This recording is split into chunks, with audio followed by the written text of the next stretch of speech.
रउआ लोग सब कोई जानत नहीं कि बिहार एकदम चुनावी दौर से गुजर रहल बा। यहाँ चुनाव के चर्चा गली गली अब चौक चौराहा पर शुरू हो गई बा। आज जौन चर्चा के विषय बा उ एगो ऐसन विधानसभा क्षेत्र बा जहाँ की एक एगो परिवार के एक छत्र राज रहल।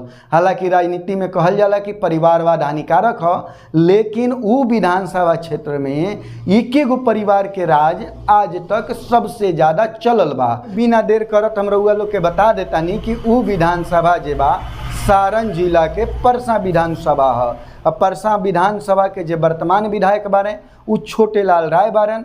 आ एकरा पहले कुछ वहाँ के इतिहास रउआ के बता देतनी कि 1951 से लेके 1977 तक दरोगा प्रसाद राय वहाँ के विधायक रहलन। 1977 से 1980 तक रामानंद प्रसाद यादव वहाँ के विधायक रहलन।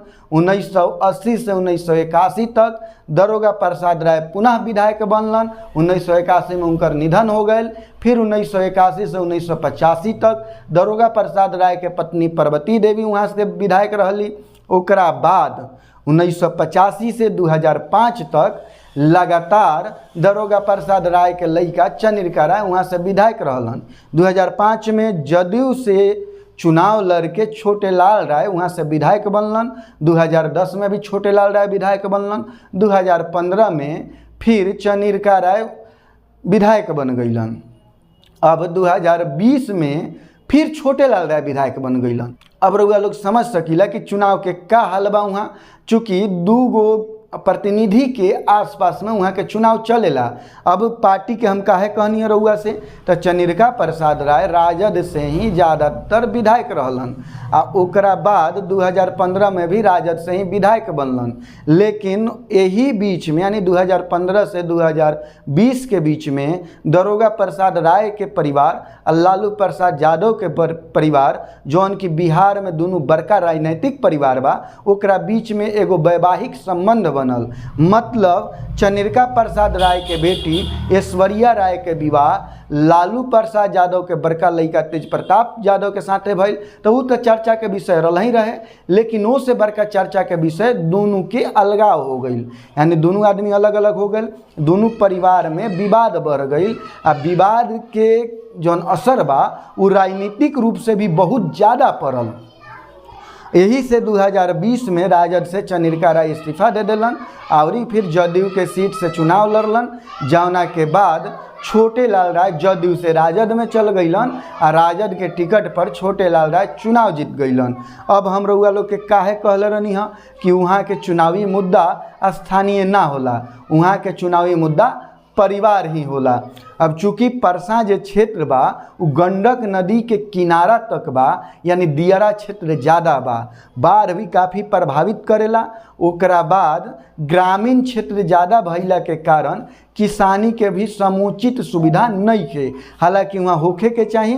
तो चली दरोगा प्रसाद राय के क्षेत्र बा तो वहाँ के बारे में रउआ लोग के बता देतानी कि दरोगा प्रसाद राय बिहार के पूर्व मुख्यमंत्री रहलन। आ उ बिहार के 10वां मुख्यमंत्री के रूप में शपथ ले रहलन। आ उनकर कार्यकाल जे रहे उ मात्र 10 महीना 6 दिन के रहे।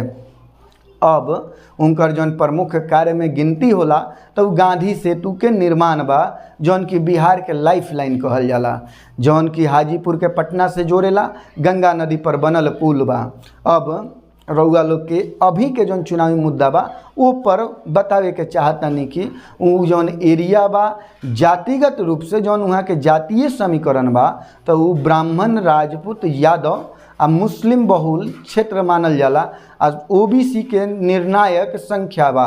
अब वहाँ के चुनाव हमेशा जौन प्रभावित करेला उ फैक्टर जौन बा उ बा परिवार, कि कौना परिवार के वोट दी। 2 आदमी में एक आदमी के चुने के ज़्यादा विकल्प रहेला, या तो चंद्रिका राय या फिर छोटे लाल राय, जौन कि 2005 से 2020 तक ट्रेंड चलल बा। अब किर चुनाव में एगो आवरी पार्टी के एंट्री से, यानी कि जन सुराज के जौन एंट्री होके जाता चुनाव में, ओकरा से काफ़ी प्रभाव पड़े वाला बा। आ जन सुराज भले सीट ना निकालो, लेकिन जन सुराज एगो निर्णायक वोट जरूर ले ली, जौना से कि दोनों पार्टी पर प्रभाव पड़ी। अब वहाँ के मुद्दा रउआ लोग के बता दिले बानी, वहाँ के विषय रउआ लोग के बता दिले बानी। तो वहाँ कोनो ऐसा बड़का इंडस्ट्री नइखे लागल, कोनो उद्योग धंधा नइखे लागल कि जहाँ से वहाँ के लोग के बेरोजगारी दूर हो गई बा। वहाँ के लोग ज़्यादा कमाए खटाए बाहरे जाला, पलायन के समस्या बनल बा। शिक्षा के कोनो ज़्यादा बढ़िया व्यवस्था नइखे, कोनो इतना बड़का वहाँ शिक्षण संस्थान नइखे बन गल जौना के चर्चा कल जा सको। एगो परिवार के भीरी भी सीट रहला पर, विधायकी रहला पर, बड़का बड़का पद रहला पर भी कोनो ज़्यादा काम नइखे भइल। ई वहाँ के लोग के सोचे के पड़ी, वहाँ के लोग के स्थानीय मुद्दा पर वोट करे के पड़ी। काहे करे के पड़ी? तो अगर रउआ स्थानीय मुद्दा पर वोट ना करें तो रउआ उ सुविधा ना मिली। किसानी या पशुपालन उ क्षेत्र के सबसे बड़का रोजगार के साधन मानल गई बा, जीविका के साधन समझ ली। लेकिन इ दोनों पर सरकार के ध्यान कोनो नहीं के, आ ना ऐसे जुड़ल समस्या वहाँ के विधायक लोग सदन में उठावेला, आ ना ओकरा खातिर कोनो अलग से काम लोग करेला। अब रउआ लोग के सोचे के बात बा कि एगो ऐसन विधानसभा जहाँ एगो परिवार के एक छत्र राज चलल, ओकर काहे ना पूर्ण विकास भइल। तो एकरा पीछे के कारण रउआ समझ लें कि वहाँ के लोग के मानसिकता, वहाँ के लोग के चुनावी डिमांड जे बा, चुनावी मांग बा, जौन की लोग के मांग होखे के चाही, उ सब मांग कुछो नहीं के। अगर रउआ लोग के भीरी परसा विधानसभा के लेके कोनो विशेष जानकारी बा तो जरूर बताएं। स्थानीय मुद्दा के रउआ कमेंट करी। बहुत बहुत धन्यवाद। ऐसा ही रउआ वीडियो देखी, आगे हम हर एक विधानसभा के बारे में रउआ के बताएं। और रउआ अपना नेता से सवाल जरूर पूछें कि चुनाव जीतला के बाद का कैल, या फिर चुनाव जीत जइब तो का करब। बहुत बहुत धन्यवाद।